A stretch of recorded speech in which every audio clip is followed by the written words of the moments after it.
আসেন আমার বাবাজিরা, বন্ধুরা, স্ত্রী যারা এমন কর্মকাণ্ড করেন বড় সাবধান এই ব্যাপারে। স্বামীর আদেশ মানবা, স্বামী যা বলবে তা শুই না চলবা, স্বামীর কথার উপর কথা বলবা না, স্বামীরে ধমক দিবা না, স্বামীর কথার বাহিরে বাড়ি থেকে বের হইবা না। বলে হুজুর কেন এই কথা বললেন? আমি বলছি বাবা, একটা মহিলা তার স্বামীর আদেশ ছাড়া বাবার বাড়িতেও যাইতে পারবে না, কিন্তু আপনার বেডি দি বাবার বাড়ি দূরের কথা, প্রতি সপ্তাহে সপ্তাহে চটপটি ফুচকা খাইবার লাগে না গেলে বেডির মা তো ঠিক থাকে না। আমার মুরব্বী বাবাদেরকে জিজ্ঞাসা করবেন, তারা তাদের স্ত্রীদেরকে যেই কাপড় নিজে পছন্দ করে আইনা দিত এই কাপড়ই তারা বাড়িতে পরতো। আর এখনকার বেরিয়া তুমি আমার টেহা আমারে দেলাও, আমি নিজে মার্কেটে দিয়ে কিনে আনবো, মার্কেটে যে চকচকা লাইটের আলোতে কিনে আনে, বাড়িতে দেখে দেবের মার্কা জামা, আরো 2বার 3বার বাজারে যায় ফাল্লাইবার লাগা। আপনারা কোন এমন জাতের ভিডিও আছে না? না ও মা, এই জন্য সোনালি দিন আর নাই গো, এই সোনালি দিন দুনিয়া থেকে চইলা গেছে। এই ব্যাপারে সাবধান হও, স্বামীর আদেশ মানো, স্বামীর কথা শুই না চলো। এ আব্বুজি, আপনার বউ যদি আপনার কথা না শোনে, আপনি তাদেরকে সুন্দর করে বুঝাইবেন। আমরা বেড়াইতের খাচ্ছ তো তত বালা না, আমরা মাঝে মাঝে বেরিয়েতের মা বাপের নাম তুইলেও গালাগালি করেন, কথা কন না? এখন আর ঠিকটা জুড়ে কইছ না তোমরা? বেরিয়েতের নাম তুলে গালাগালি করে এমন বেড়াও আছে না নাই? আব্বা সাবধান, আমার নবীর ঘোষণা, এ পুরুষেরা তোমরা তোমাদের স্ত্রীদের মা বাবার নাম তুলে গালি দিবা না। নবী গো কেন? আমার নবী কয় আমি নবী হইলাম মহিলাদের বাবা। আরে আব্বুজি, তুমি যদি তোমার স্ত্রীদের মা বাবার নাম তুলে গালি দাও, গালিটা যে রহমতের নবীর উপরে পড়ে। বলে হুজুর আমি গাইলেন না, একটু থেকে একটু কইলে দুরুম করে ছটকনা মারে, এমন বেড়াও বর্তমান সমাজে আছে না নাই? এ বাবা অভাব নাই। নবীজির আরেকটা ঘোষণা, তোমরা তোমাদের স্ত্রীদের গালের মধ্যে আঘাত করো না, মাইরো না। নবী গো কেন? আমার নবী কয় এই স্ত্রীরা তোমাদের কাছে সাময়িক সময়ের মেহমান মাত্র, আমার আল্লাহ তাআলা আবার তাদেরকে আমার আল্লাহর কাছে ফিরিয়ে নিয়ে যাবে। ও বাবা রে, ও নবীর উম্মতের দল, আশিক রাসূল ভাই বাবারা, তোমরা স্ত্রীদেরকে মাইরো না, পর্দানসিনী আমার মা গো, স্বামীর আদেশ অমান্য কইরো না। তোমরা তো স্বামীরে দমক দাও, স্বামীরে গালাগালি করো। নবী আমার কয় আমি নবী জান্নাতের মধ্যে যখন প্রবেশ করলাম মেরাজে যাওয়ার পর, আমি জান্নাত দেখলাম বড় সুন্দর, কিন্তু জাহান্নামে প্রবেশ করার পরে আমি নবী তাকিয়া দেখলাম রে 3 প্রকারের মহিলাদেরকে জাহান্নামের আগুনে শাস্তি দেওয়া হইতেছে। বলেন না কয় প্রকার? নবী গো 3 প্রকারের মহিলা কারা? আমার নবী কয় 1 প্রকারের মহিলা যাদের জিহ্বার মধ্যে গরম কেশি দিয়া তাদের জিহ্বা কাটা হইতেছে। নবী তারা কারা গো? তারা কারা আপনি বলেন না? আমার নবী কয় ওই মহিলা যেই মহিলা তাদের মুখ দিয়া তাদের স্বামীকে তাদের সন্তানরে অভিশাপ দিছে, গালাগাল করছে। এমন অনেক মহিলা আছে স্বামী সন্তান কোনো কিছু করুক আর না করুক, স্বামী সন্তানরে ডাইরেক্ট কয় তোর উপর খোদার গজব করো, খোদায় তোরে খাইতো, এমন জাতের গজব দেয়, লানত দেয়, গোলামের ফুটকে গালিগালাজ করে। এমন মহিলাও বর্তমান সমাজে আছে না না? ও ভাইরা, আল্লাহর রাস্তায় আপনাদেরকে বলি, আপনারা আপনাদের মেয়েকে, আপনার বউকে, আপনার মাকে, আপনার বোনকে এমন গালিগালাজ অভিশাপ দেওয়া থেকে দূরে রাখবেন। এ বাবা, আমার নবী কয়ে 2 নাম্বার আরেক প্রকার মহিলা দেখছি গো, যাদের মাথার চুলগুলাতে ঝুলাইয়া আগুনের উপর শেক দেওয়া হইতেছে। নবী তারা কারা গো? আমার নবী কয়ে তারা হইল ওই মহিলারা যারা দুনিয়াতে চুল যখন বাঁধছে ওটার কুজের মতো, মানে গরুর চুডির মতো তারা এমন ভাবে চুলটা বাঁধছে। ও আব্বুজি দেখবেন আপনার মাই, আপনার বউ, আপনার ভুইনে মাথার চুল যখন বাঁধে তাদের কপাল থেকে চুল থাকে অনেক উঁচা, এটার কারণে এদের চুলের মধ্যে ধরে এদেরকে আগুনে শেক দেওয়া হবে। সাবধান রে বাবা, এমন কাম যেন তোমার মা বোনেরা না করে। সাবধান গো বক্তারপুরের মা বোনেরা, এমন কাম তোমরা কইরো না। আমার নবী কয় আরেক প্রকার মহিলা দেখছি রে, যাদের স্তনগুলার মধ্যে গরম রড লাগাইয়া দিয়া আগুনে ঝুলানি হইতাছে, আগুনের মধ্যে সেঙ্গানি শেক দেওয়া হইতেছে। নবী গো তারা কারা? যাদের স্তনে স্তনের মধ্যে গরম লোহার রড লাগিয়ে সেক দেওয়া হইতেছে। বলে ওই মহিলা হলো তারা যারা পোশাক পরে উলঙ্গ ছিল, পোশাক পরে উলঙ্গ ছিল। বলে হুজুর কেমনে গো পোশাক পরে উলঙ্গ ছিল? আপনার মা, আপনার বোন, আপনার বউ, আপনার ভাইয়া, আপনার স্ত্রী, আপনার মাইয়া দেখবেন এমন জামা কাপড় পরে টাইট ফিটিং, এই জামার উপর দিয়ে তাদের শরীরের অবস্থা বোঝা যায়। এমন বোরকা পরে বোরকার উপর দিয়ে তাদের শরীরের আকার আকৃতি বোঝা যায়। এ পর্দার অন্তরালের মা, এ বক্তারপুরের আমার আম্মুজিরা গো, তারা টাইট ফিটিং জামা পরো, ছোট ছোট জামা কাপড় পরো। তোমাদের ব্যাপারে আল্লাহর নবীর বড় সতর্কতা, ছোট জামা পইরো না, টাইট ফিটিং জামা কাপড় বোরকা পইরো না। এটা যদি করো তোমরা পোশাক পরে উলঙ্গ থাকো, আল্লাহর নবী কয় তাদেরকে স্তনের মধ্যে গরম লোহার রড লাগিয়ে সেক দেওয়া হবে। এই জন্য আপনারা বলেন বাবারা, আমরা মহিলাদেরকে আমরা পর্দা করানোর দরকার আছে না নাই? বহুত বেড়াইতেছে, নিজে নামাজ পড়ে নিজের বউ বেপর্দা ঘুরে, মাইয়া বেপর্দা ঘুরে, নিজের ফুতের বউ বেপর্দা ঘুরে। আব্বাজিন তাহলে বাবা এবার একটু মনোযোগ দিয়ে শুনেন। আমি জান্নাতের বর্ণনা দিতে যে এতগুলা কথা বলছি, জান্নাতের নদীর বর্ণনা দিতে যাইয়া ও বাবা, যাই জান্নাতের ভিতরে এত মজা, আপনারা বলেন আমরা সবাই ওই জান্নাতে যাইতে চাই কি চাই না? মোহাব্বতের আওয়াজে বলেন না যাইতে চাই কি চাই না? হে রাসূল তোমায় ভালোবাসি অন্তরে শুধু মুখে না, জান্নাতের আশায় নয় হে রাসূল, জাহান্নাম কেউ ডরি না, জান্নাতের আশায় নয় হে রাসূল, জাহান্নাম কেউ ডরি না। তোমায় পাওয়ার আশায় মন ছুটে যায় মদিনায়, এই অদমের আরজি শোনো, একবার দেখা দাও না। হে রাসূল তোমায় ভালোবাসি অন্তরে শুধু মুখে না, জান্নাতের আশায় নয় হে রাসূল, জাহান্নাম কেউ ডরি না, জান্নাতের আশায় নয় হে রাসূল, জাহান্নাম কেউ ডরি না। এ দুনিয়ার মুসলমান, এ নবীর উম্মতের দল, আমার সাহাবায়ে কেরাম জিগায় নবী গো আপনি যে জান্নাতের বর্ণনা দিছে ওই জান্নাতটা দেখতে কেমন আপনি বলেন না? আমার নবী ডাক দিয়া কয় ওই জান্নাত বড় সুন্দর রে। ও নবী গো ওই জান্নাতের মধ্যে আমরা কতদিন থাকব? আমার নবী কয় খালিদিনা ফিহা আবাদা, ওই জান্নাতের মধ্যে তোমরা চিরস্থায়ী বাসিন্দা হইয়া থাকবা, আবাদা, বের হতে চাইবা না। বলে হুজুর জান্নাত থেকে বের হতে চাইবে না, তাহলে বলেন না গো ওই জান্নাতের মধ্যে কারা কারা থাকবে? আমার নবী বলেন ওই জান্নাতে তারা থাকবে, বলেন রাদিয়াল্লাহু আনহুম ওয়া রাদু আন, যালিকা লিমান খাশিয়া রাব্বা। জবান খুলে উচ্চ কণ্ঠে জোরে জোরে পড়ি আল্লাহু আকবার। ওই জান্নাতে কারা থাকবে? নবী আমার আল্লাহর কোরআনের সূরা বাইয়িনার শেষ আয়াতের শেষ অংশে বলতেছে, এ দুনিয়ার মানুষ শুনো রে, ওই জান্নাতের মধ্যে তারা থাকবে যারা আমার আল্লাহকে খুশি করেছে, আর আমার আল্লাহ যারার প্রতি খুশি হয়েছে তারাই ওই জান্নাতের মধ্যে থাকবে। আল্লাহ তারা কারা? কয় যালিকা লিমান খাশিয়া রাব্বা, আল্লাহকে সবচাইতে বেশি ভয় করে যারা।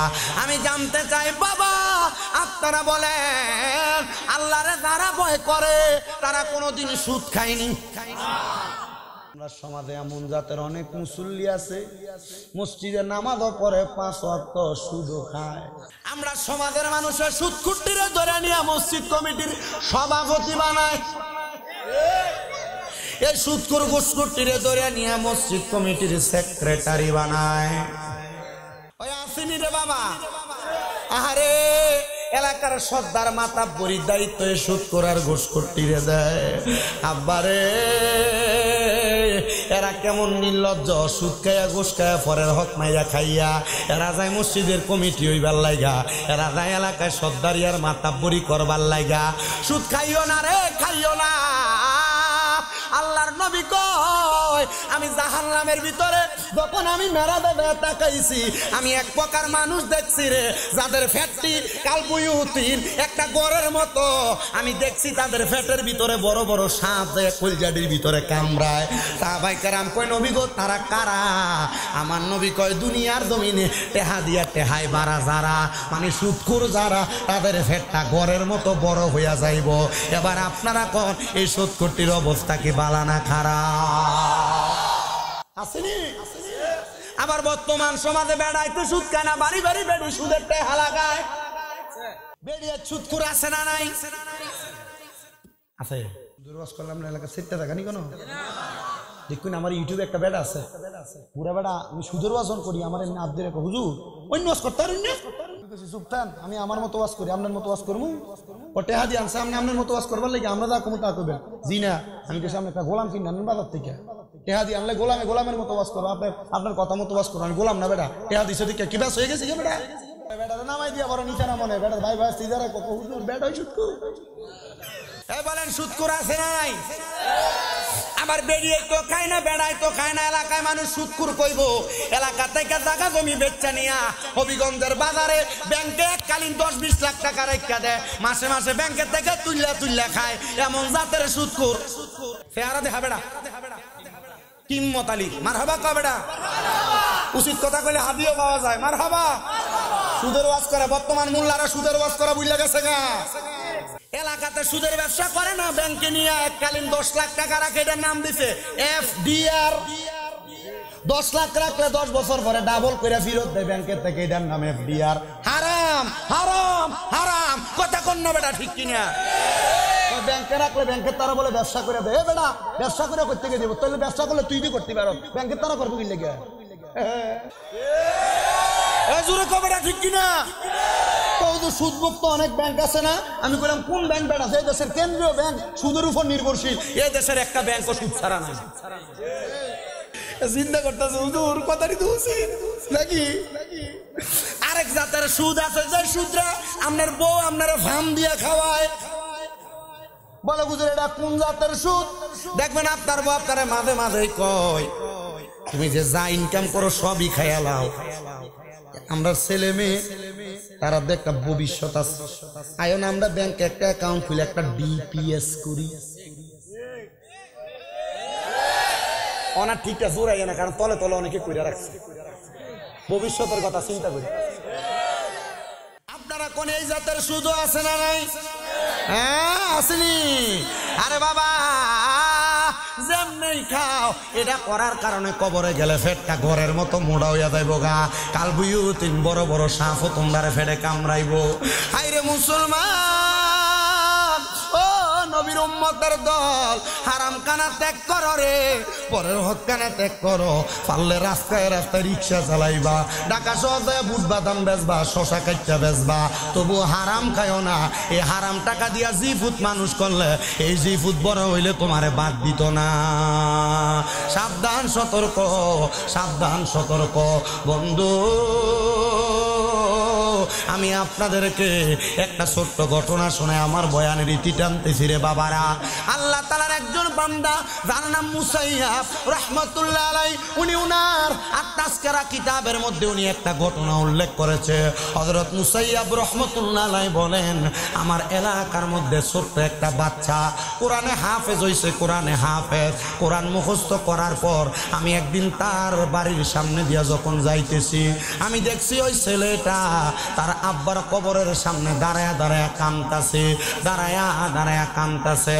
আমি তার সামনে দিয়ে জিগাইলাম, এ বাবা গো তুমি কেন তোমার আব্বা জানের কবরের সামনে দাঁড়ায়া দাঁড়ায়া কান্দো? ছেলেটা ডাক দিয়া কয়, হুজুর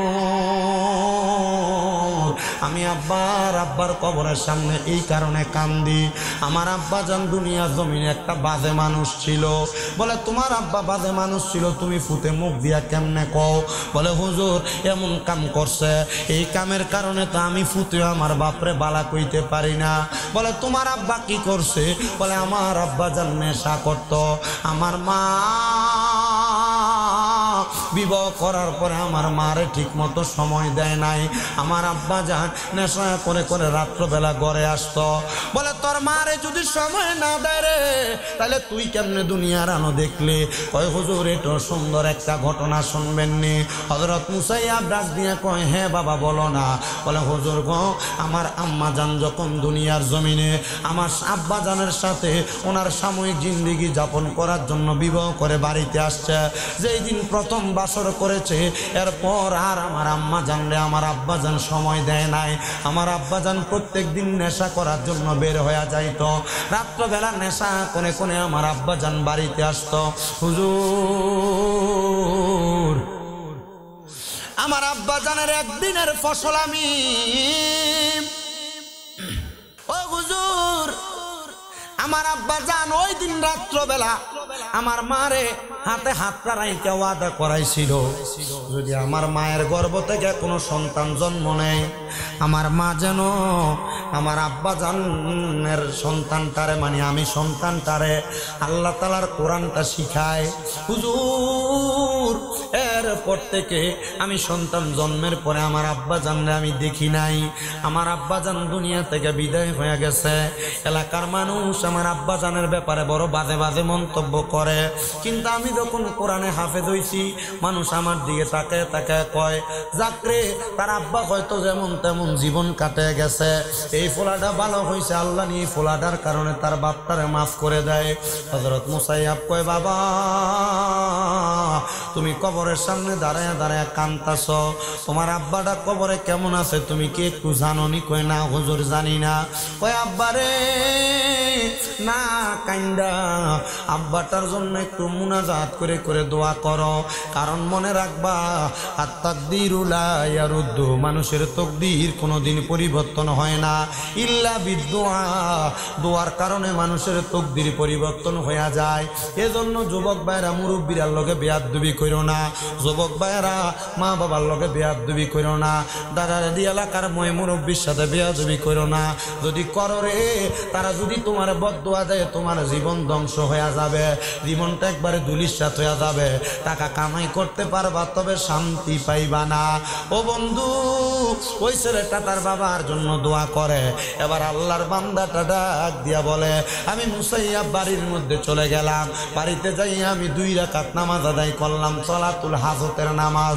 আপনারা কোন ওই নামাজের নাম কি নামাজ? ওই জোরে কও সলাতুল। অনেকে চিন্তা করে হুজুর ফজর জোহর আসর মাগরিব এশা ইদিন নামে না হুজুর সলাতুল হাজত এটা আবার কই পেলে? আরে বেটা শুধু সলাতুল হাজতের নামাজ না, আমার নবী অনেক নামাজ পড়ছে। ফজরের আগে আমার নবী একটা নামাজ পড়ছে যে নামাজের নাম তাহাজ্জুদের নামাজ, ফজরের পরে আমার নবী একটা নামাজ পড়ছে যে নামাজের নাম ইশরাকের নামাজ, আমার নবীজি সূর্য ওঠার পর থেকে সূর্য ওঠার আগে একটা নামাজ পড়ছে যে নামাজের নাম দোহার নামাজ অথবা চাস্তের নামাজ, আমার নবী মাগরিবের পরে একটা নামাজ পড়ছে ওই নামাজের নাম আওয়াবিনের নামাজ, বৃষ্টি না দিলে আমার নবী একটা নামাজ পড়ছে ওই নামাজের নাম সলাতুল ইস্তেসকার নামাজ, আমার নবীজি কোনো আশা পূরণের জন্য একটা নামাজ পড়ছে ওই নামাজের নাম ওই সালাতুল হাজতের নামাজ, আমার নবীজি জীবনে আরেকটা নামাজ পড়ছে 100 রাকাত ওই নামাজটার নাম হলো সলাতুল খায়রের নামাজ, আমার নবী আরেকটা নামাজ পড়ছে যেটা উম্মতরে পড়তে কইছে জীবনে একবার, হয় মাসে একবার, সপ্তাহে একবার, দিনে একবার। নবী ওই নামাজটা কোন নামাজ? বলে ওই নামাজটার নাম হলো সলাতুল তাসবিহ নামাজ। ও বাবাজি অনেক নামাজ আছে তোমরা ওই নামাজ পড়ো না, বলে হুজুর 5 ওয়াক্তের তো খবরটা না, আমরা ওই নামাজ পড়াম কোন থেকে? ওরা বুঝি ওই নামাজগুলোর মাধ্যমে তো আল্লাহ তাআলার নৈকট্য অর্জন করা যায়। বলে হুজুর রোগ বালা মুসিবত ছাড়ে না, ব্যবসা করি বরকত হয় না, কামাই রুজিতে বরকত হয় না। কইবটা কেমনে? তুই যে আমার আল্লাহ তাআলার নৈকট্য হাসিলের জন্য যা করা লাগে তাই করো না। আমার নবীজি রাত্রবেলা 5 ওয়াক্ত নামাজ তারা নফল ইবাদত করত। মা আয়েশা সিদ্দিকা কয় আমার নবীর পা মুবারকগুলা ফুইলা মোটা মোটা হইয়া যাইতো। নবীজিরে জিজ্ঞাসা করলাম, নবী গো আপনি এত কষ্ট করে কেন ইবাদত করেন? আপনি এত কষ্ট না করলেও তো পারে, কারণ আমার আল্লাহ তো আপনারে জান্নাতের মালিক বানিয়ে দিছে। আমার নবী কয় আয়েশা আমি নবী এই জন্য করি রে, আমার উম্মত যেন আমি নবীরে দেখা দেখা করে। হযরত মুসাইয়াব বলেন আমি সালাতুল হাজতের নামাজটা পড়লাম, আল্লাহর কাছে দোয়া করলাম, আল্লাহ আর আব্বাজান কবরে কেমন আছে আমি দেখতে চাই। ও আব্বাজি আপনার বাবা যে কবরে চলে গেছে, কই আব্বার খবর তো পান না। মা যে কবরে চলে গেছে, মার খবর তো পান না। দাদা দাদি যে কবরে চলে গেছে, এদের খবর তো পান না। মাঝে মাঝে স্বপ্ন দেখেন। কি লেগে দেখেন জানেন? স্বপ্ন দেখার কারণ হইল মৃত ব্যক্তি ওই মানুষটাকে স্বপ্নে দেখা দেয়, যেই ব্যক্তিরে স্বপ্নে দেখা দিলে তার উপকার সাধন হবে। এই যে স্বপ্ন দেখার কারণে অনেকে মা বাপ স্বপ্ন দেখতে করে দোয়া পড়ায় না। এটা বড় বড় উলামায়ে কেরাম পূর্বে যারা মুস্তাহিদ ছিলেন তারা রুসুম করে দিয়ে গেছে। কি লাগা? যখন কোনো ব্যক্তিকে স্বপ্ন দেখো, তার হালতের উপর ইন্তজার করে, হালতের উপর অপেক্ষা করে তোমরা তার লাগে একটু দোয়া করো। নবীজি কেন বলে? তার লাগে দোয়া করলে সে ব্যক্তি কেমন খুশি হয়। সমুদ্রে ডুববা যাইতেছে একটা ব্যক্তি, তার নৌকা দিয়ে উদ্ধার করলে ওই ডুবন্ত ব্যক্তিটা যেমন খুশি হয়, কবরবাসীর লেগে দোয়া করলে কবরবাসী এমন খুশি হয়। দোয়া করবা দোয়া। উনি বলেন আমিও নামাজটা পড়ে আল্লাহর কাছে দোয়া করি, আল্লাহ ও আল্লাহ গো তুমি ওই ব্যক্তি ছেলেটার আব্বা জানলে কবরে কেমন রাখছো। ওই ব্যক্তি বলে আমি দুইটা অবস্থা দেখলাম। একটা অবস্থা দেখলাম রে, ওই ব্যক্তিটার শরীরের পুরা অংশ আগুনে দাও দাও দাও দাও করে জ্বলে, আর অর্ধেক অংশ আগুন জ্বলে না, অর্ধেক অংশ বালা দেখা যায়। আমি তারা জিগাইলাম রে, জিগাইলাম, আমি তারা জিজ্ঞাসা করলাম তোমার শরীরের কেন এমন অবস্থা?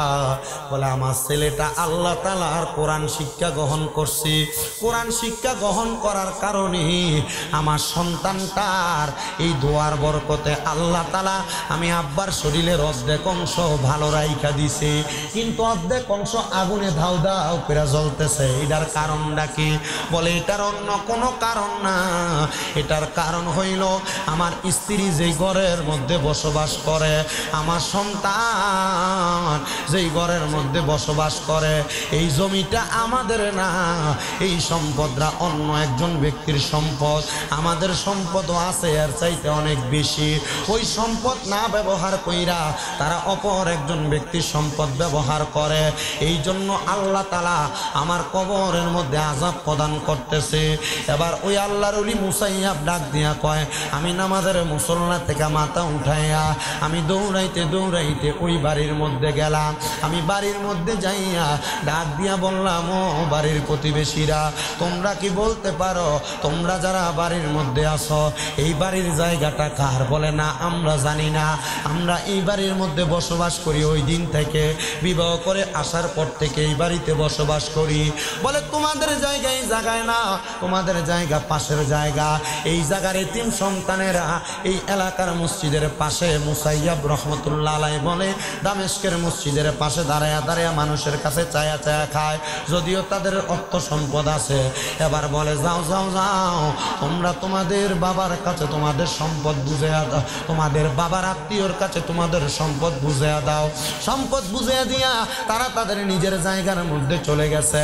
এবার আল্লাহ তাআলার কাছে সন্তান কান্দে, আল্লাহ আল্লাহর ওলি মুসাইয়াব তো স্বপ্নের মধ্যে দেখছে আমার আব্বাজান কবরে অর্ধেক শরীর জ্বলে অর্ধেক শরীর ভালো, কিন্তু আমরা তো জমি চাইরা দিছি আব্বাজানের কবরে আযাব মাফ করানোর জন্য। এখন আমার আব্বাজান কবরে কেমন আছে আল্লাহ আমরা দেখতাম মনে চায়। আমার আল্লাহ এমন দেখানি দেখাইছে সন্তানের ওই নামাজ পড়তে পড়তে সন্তান ওই ইস্তেসকার হাজতের নামাজ পড়া কান্দে। আমার আল্লাহ তাআলা ওই সন্তানের বাবারে দেখাইছে জমিগুলা মানুষের গুলা মানুষকে বোঝাইয়া দেওয়ার কারণে আমার আল্লাহ তার বাবার কবরটার আযাব মাফ কইরা তার আব্বা জানরে জান্নাতের পোশাক পরাইয়া দিছে। জোরে জোরে বলেন সুবহানাল্লাহ। আমি জানি না কোন সন্তান জানি এই মাহফিলের মধ্যে বসছো তোমার আব্বা নাই, কোন সন্তান জানি মাহফিলে বসছো তোমার আম্মা নাই। এ সন্তান, তোমার কদমের মধ্যে হাত দিয়া বলি, যদি তোমার আব্বা না থাকে, যদি তোমার আম্মা না থাকে, তোমার আব্বা আম্মা তোমার মানুষ করার জন্য নিজের রক্তরে পানি বানাইছে। আব্বা জান খেতে খামারে কাম করতে করতে কত ওয়াক্ত নামাজ ছেড়ে দিছে। আব্বা জান না জানি নামাজের জন্য কবরের আযাবে জ্বলতাছে। আমি একটু পরে মুনাজাত করার সময় তোমার আব্বা জানের জন্য খাস করে একটু দোয়া কইরা দিয়া যামো। সন্তান, তবে আমার দোয়ার চাইতে তোমার দোয়া আগে কবুল হবে।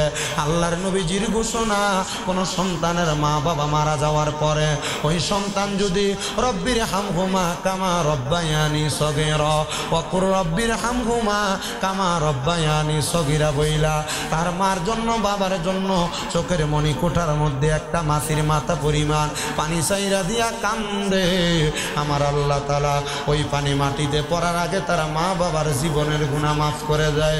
কিন্তু সন্তান মা বাপ মারা যাওয়ার পরে কান্দা কান্দা দোয়া করবা দূরের কথা। এমন অনেক সন্তান আছে মা বাপরে মাটি দিয়া আসার পর থেকে এখনো আর কবরের ফারে যায় নাই। এমন অনেক সন্তান আছে মা বাপ মাটি দিয়ে আসছে, মা বাপের কবরের সামনে নিলে কবর চিনিয়ে দিতে পারতো না। ও সন্তান রে, আমি তোমার কাছে মাপ চাই, তুমি তোমার আম্মা আব্বার জন্য একটু বেশি করে দোয়া করবা। কিন্তু অনেকেই তো আছে মা বাপ বাচ্চা রয়েছে ভাত খাওয়ায় না, মা বাপ বাচ্চা রয়েছে এদেরকে বেশি করে দায়ভার পালন করে না। অনেক সন্তান তোমার বউ তোমার কথার কথায় কইছে, তুমি যে তোমার মা বাপরে একা একা ভাত খাওয়াও, তোমার না আরো 2-3 ভাই আছে তারা কিল লেগে খাওয়ায় না, তুমি খেল লেগে একা একা খাওয়াও। এ বেটেন শোনো গো, ও আমার আম্মুজিরা শোনো, তোমার শ্বশুর শাশুড়ি যদি বাচ্চা থাকে, তোমার জামাই যদি নিজে তারার একা একা খানা খাওয়ায়, তাইলে মনে করবা তোমার ভাগ্যটা বড় ভালা। বলে হুজুর কেন ভাগ্য ভালা রে? কারণ কোন সন্তান যদি তার মা বাবার পেছনে মাত্র 1 দিরহাম খরচ করে, আমার আল্লাহ তাআলা ওইটার লক্ষ গুণ বাড়ায়া ওই সন্তানরে দান করে। জোরে কোন সুবহানাল্লাহ। কিন্তু সন্তান বাইয়ে বাইয়ে ঝগড়া করে মা বাপরে জুদা করে দিছে, ভাইয়ের বউয়ের সাথে ঝগড়া করে মা বাপরে আলাদা করে দিছে। মা বাপ এক সপ্তাহ ছোট ভাইয়ের ঘরে, আরেক সপ্তাহ মেজো ভাইয়ের ঘরে, আরেক সপ্তাহ বড় ভাইয়ের ঘরে ভাত খায়। সকালে এক ভাইয়ের ঘরে, দুপুরে আরেক ভাইয়ের ঘরে, রাত্রবেলা আরেক ভাইয়ের ঘরে ভাত খায়। মা বাপেরা ভাত খাওয়া নিল, এলাকার ভিতরে সালিশ বসা লাগে, বিচার বসা লাগে। সন্তান রে, কোন সন্তান যদি মা বাপরে জুদা কইরা দিয়া থাকো, যাও তুমি মাহফিল থেকে বের হও, তোমার মতো শ্রোতা আর আমার দরকার নাই। বলে হুজুর কেন? কারণ মা বাপরে ভাত না দিয়া, মা বাপরে খুশি না কইরা ওয়াজ মাহফিল শুনে কোন খোদারে খুশি করতে আসছো? মা বাপ খুশি না হইলে তো আমার খোদা খুশি হয় না, আমার আল্লাহ খুশি হয় না। সন্তান এই হবিগঞ্জের সবচাইতে বড় আলেম দিয়া ওয়াজ করাইবা, কিন্তু মা বাপরে ভাত দিতা না, কোনো লাভ হবে না। সন্তান জুদা কইরো না। কেউ যদি জুদা কইরা থাকো, তোমারে বলি, মা বাপ বুড়া হইয়া গেলে জিহ্বার স্বাদ নষ্ট হইয়া যায়। কখন কি খাইবো মা বাপ সন্তানের মুখ দিয়া ফুইটা বলতেও পারে না। কইব কেমনে রে, কইব কেমনে? কারণ মা বাপ চিন্তা করে, ফুতের যদি কই ফুতে আমার দমক দিব। নবীর হাদিসও বলে কিয়ামতের আগে মা বাপ সন্তানের ডরাইব, মা বাপ সন্তানের ভয় পাইব। এই জন্য তোমাদের কাছে আবদার, মা বাপরে আলাদা করো না। মা বাপরে বারবার জিগাইও কিতা খাইবা, কি খাইতে মন চায়। ও সন্তান, তুমি এটা কইবা দূরের কথা, তুমি বাদ দেও না, জুদা কইরা রাখছো।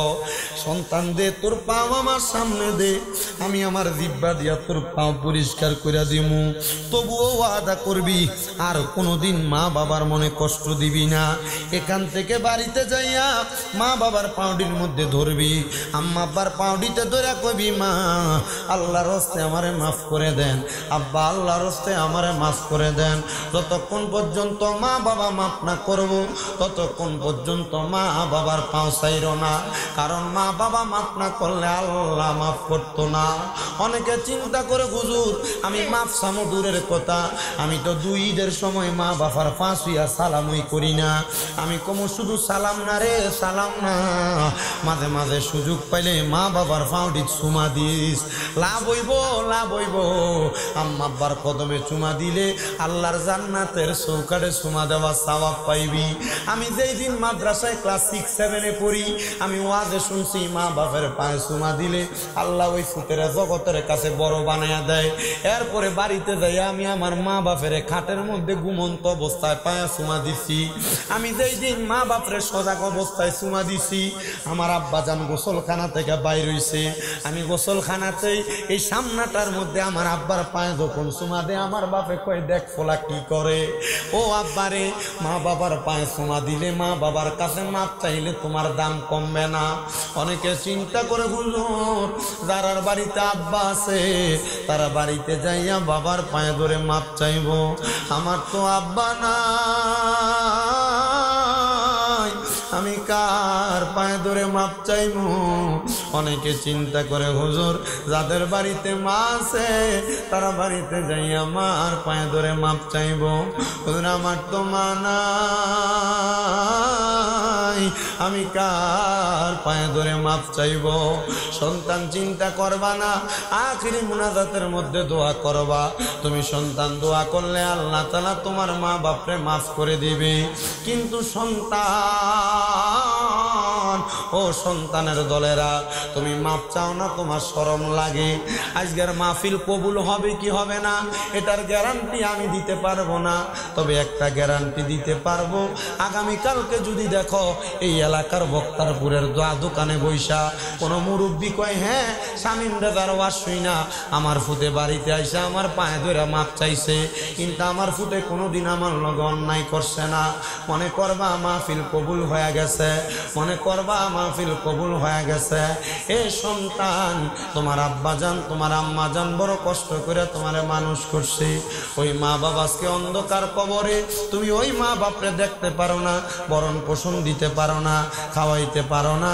আবদার করি তোমার কাছে আবদার করি, ওই আম্মা আব্বা যে অন্ধকার কবরে চইলা গেছে, আম্মা আব্বা যে কবরে চইলা গেছে, আম্মা আব্বার যেহেতু খাওয়াইতে পারো না, চিন্তা করে দেখো আম্মা আব্বা বাইচা থাকলে যদি তুমি মাসে 1000 টাকার ফল কিনা খাওয়াইতা, 12 মাসে 12,000 টাকার ফল খাওয়ানি লাগতো। আম্মা আব্বা যদি বাইচা থাকতো, ওই আম্মা আব্বারে যদি ভাত খাওয়াইতা, মাসে যদি 2000 টাকা মা বাবার পেছনে খরচ হইতো, 12 মাসে 24,000 টাকা খরচ হইতো। তোর মা বাবা তোর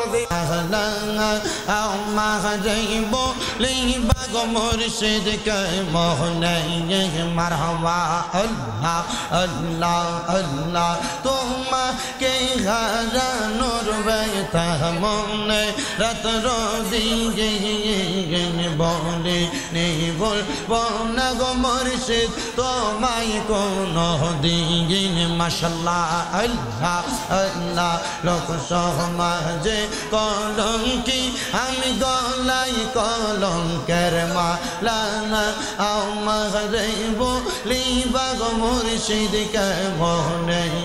মাশাআল্লাহ আল্লাহ আল্লাহ, ববে আঙার নাই রে দমন, ববে আঙার নাই রে দমন, মুশকিল কুশার নাম লয় করিয়া যতন, ববে আঙার নাই রে দমন। মাশাআল্লাহ আল্লাহ আল্লাহ আল্লাহ, নবী মুশকিল কুশা তিনেতে একজন, হযরত ইমাম হাসান হোসেন দুই ভাই নবীজির রতন, ববে আর নাই রে দমন। মাশাআল্লাহ আল্লাহ আল্লাহ, লা ইলাহা ইল্লাল্লাহু মুহাম্মাদুর রাসূলুল্লাহ সাল্লাল্লাহু আলাইহি ওয়াসাল্লাম। এই মাহফিল কমিটি আর কোনো কথা আছে? যখন কোনো গোত্রের মানুষ বেশি গুনাহ করে, বেশি যখন কোনো গোত্রের মানুষ দান সৎকা করা বন্ধ করে, 3 নাম্বার যখন কোনো গোত্রের ভিতরে জিনা ব্যভিচার বেড়ে যায়, তখন আল্লাহ তাআলা তাদেরকে বৃষ্টি দেয় না, খরা দেয়, খরা দিয়ে আল্লাহ তাআলা তাদেরকে শাস্তি দেয়। সাবধান এই ব্যাপারে। গুনাহ যদি করেন, গুনাহ ছাড়েন, আল্লাহর কাছে কাইন্দা কাইন্দা দোয়া করেন, আল্লাহ হয়তো নেক দোয়ার কারণে মাফ করে দিবেন, ঠিক না?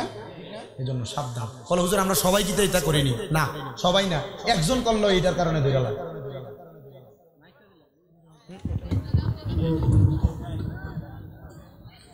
সম্মানিত অত্র এলাকার মুরব্বিয়ানে কেরাম, যুবক ভাইয়েরা, আসসালামু আলাইকুম ওয়া রাহমাতুল্লাহি ওয়া বারাকাতুহু। আমি মাহফিল কমিটির পক্ষ থেকে আপনাদের কাছে দুঃখ প্রকাশ করছি যে মাহফিল কমিটি আপনাদেরকে সুস্থ বসার ব্যবস্থা দিতে পারেনি। আপনারা অনেকেই দাঁড়াই দিয়েছেন।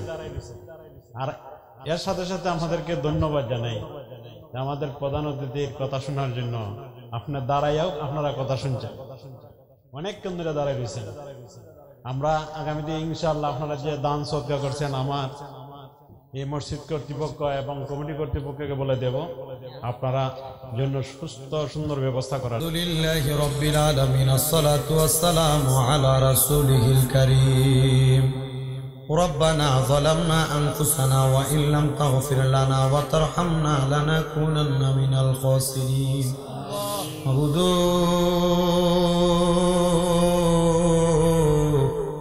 ও দয়াল আল্লাহ, আপনি কি আসমানে না জমিন না পাহাড়ে না দরিয়ায়, গত জীবনে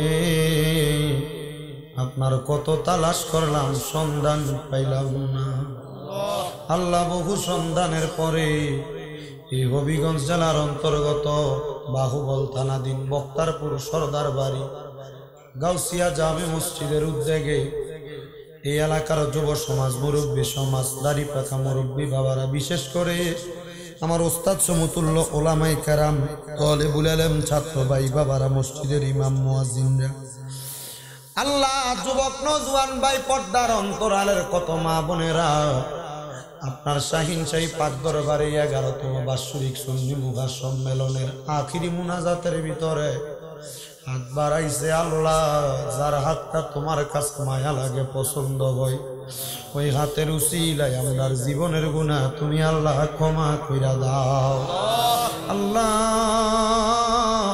তুমি যদি আমরারে মাফ কইরা দাও, আল্লাহ কারোর কাছে কোনো জবাবদিহিতা করা লাগবে না। যদি রহমত দিয়া ভরপুর কইরা দাও, আল্লাহ তোমার রহমতের কোনো কমতি হবে না। দয়াল রে, কে জানি হাত বাড়াইছে, আল্লাহ কার জানি জগতের মধ্যে বাবা নাই, যেই বাবা রিক্সা চালাইয়া মাটি কাইটা মাথার গাম পায়ে ফালাইয়া পরের বাড়িতে বদলার কাজ কইরা সন্তানরে মানুষের মতো মানুষ করার জন্য আব্বা নিজের রক্তরে পানি বানাইছি, এমন আব্বা যাদের অন্ধকার কবরে, রে আল্লাহ আব্বার কবর জান্নাতের বাগান বানাইয়া দাও। কে জানি হাত বাড়াইছে, কার জানি জগতের মধ্যে মা নাই, যেই মা 10 মাস 10 দিন গর্ভে ধারণ কইরা সন্তানের প্রসব বেদনা সহ্য করতে মার বড় কষ্ট হইছে গো। এমন মা যাদের অন্ধকার কবরে, আল্লাহ আমার কবর জান্নাতের বাগান বানাইয়া দাও। মনিব কে জানি হাত বাড়াইছে, কার জানি মাও নাই, বাবাও নাই, জন্মের ইতিম মরিয়া গিয়াছেন। আল্লাহ যারার মাও বাপ মাফ করিয়া দেন না গো আল্লাহ, কবরে রাজা। আম্মায় আব্বা চইলা গেছে, আল্লাহ যারা রে ফালাইয়া তারারে রাইখা গো গেছে কান্দিবার লাগিয়া। মাবুদে যাদের মা বাবা কবরে, আম্মা আব্বার কবর জান্নাতের বাগান বানিয়ে দাও। যাদের মা বাবা বেঁচে আছে, হায়াতে তৈয়বা নসিব করে দাও। অনেকের আম্মা আব্বু সুস্থ, পরিপূর্ণ সুস্থতা নসিব করে দাও। আল্লাহ আম্মা আব্বার খেদমত করার মতো তৌফিক দান করো। দয়াল রে, আমরা গুনাহগার না খানদারেরা হাত বাড়াইছি। এই মাহফিলে যারা টাকা দিয়া, পয়সা দিয়া, শ্রম দিয়া, বুদ্ধি দিয়া, পরামর্শ দিয়া, মাইক দিয়া, লাইট দিয়া, প্যান্ডেল দিয়া, মিডিয়ার বাইরা সহ পোস্টার দিয়া, মাহফিলের শ্রোতামণ্ডলী যারা যারা শরীক হয়েছে, পর্দার অন্তরালের যে মা বোনেরা হাত বাড়াইছে, অনেক প্রবাসীরা বিদেশ থেকে দোয়া চায়। আল্লাহ প্রবাসীদের দোয়া তুমি আল্লাহ কবুল আর মঞ্জুর করে নাও। রাব্বুল আলামিন, এলাকায় বৃষ্টি হয় না, আল্লাহ তুমি রহমান, তুমি রাহিম, তুমি না দিলে আমরা কেমনে পানির ব্যবস্থা করব? আল্লাহ বৃষ্টি দিয়া তাদের ফসল ফলা দিতে বরকত দান করো। এই মাহফিল কিয়ামত পর্যন্ত কবুল ও মঞ্জুর করো। আল্লাহ বিশেষ করে আজকের জান্নাতের বাগান মাহফিলের ভিতরে যারা যারা হাত বাড়াইছে, প্রত্যেকের ব্যবসা বাণিজ্য, কাজে কর্মে, চাকরি বাকরিতে বরকত দান করো। যারা পড়ালেখা করে বিদ্যা বুদ্ধি বাড়াইয়া দাও, ইমানের সাথে জিন্দেগি নসিব করে দাও। ও মনিব, একজন বাবাজি দোয়া চাইছে, ওনার দুইটা ছেলে হেফজুল কোরআন তেলাওয়াত করতেছে।